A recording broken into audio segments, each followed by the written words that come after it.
Hello everybody, so this week is Cephalopod week, so I decided to put this little special together. Now, I divide humanity between people who have encountered a living cephalopod and those who haven't. I'm adding living because, calamari fritti or a seafood pizza with squid rings, that doesn't count.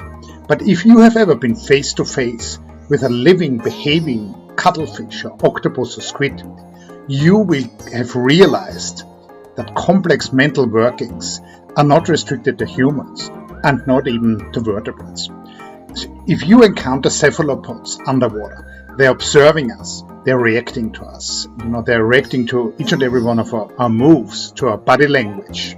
They're gauging us to see if we're dangerous or if we're just curious like they are. And they're clearly curious themselves. So this is not a case akin to man dwelling on a worm.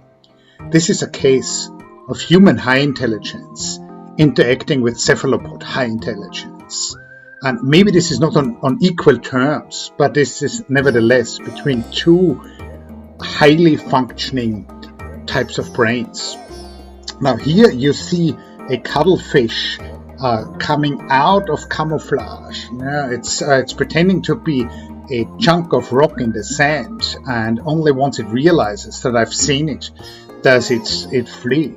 Now here my friend Abner is essentially interacting with a small cuttlefish. Abner is looking at the cuttlefish is looking back. Probably the cuttlefish is seeing its reflection in Abner's diving mask and is curious about that too. Here we have something extra amazing. So I filmed this a while ago in Darwin on Negros Island in the Philippines, where I dive and live. This is a wonderpus. So the wonderpus and the mimic octopus, they are relatively similar type of octopi. They have these skinny arms and they're brown and white banded. They both live in these burrows in rather shallow sandy areas, in this case in the seagrass, but sometimes really just in silty areas adjacent to river deltas.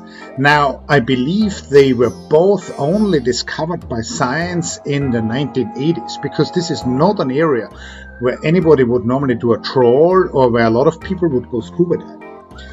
So particularly the mimic octopus is capable of mimicking a flounder, a crinoid, or a lionfish. So it's capable of pretending to be another, much more dangerous marine organism to scare off, not originally divers, of course, but larger predatory fish. So these are masters of disguise. They're really playing with the minds of the large fish which are after them. So this wonderpus here was coming out of the burrow in the sand where it was living while we had the chance to observe it. Here we have more footage now of a mimic octopus, of a flamboyant cuttlefish coming up. This flamboyant cuttlefish is also an extra special cephalopod. It's particularly quick in changing the patterns on its body. These can be both signals to a potential predator, this can be camouflage, these can be social signals to potential mates or competitors. So what's happening on the skin of the cephalopods is they have thousands of tiny muscles, ring-like muscles. And when these muscles contract, we see the pigmentation which is on the upper layer of the skin. When these muscles relax, we see the color which is below these muscles. And they can manipulate these sets of muscles with enormous speed, and this is how they generate these patterns. So I hope you will celebrate Cephalopod Week with me.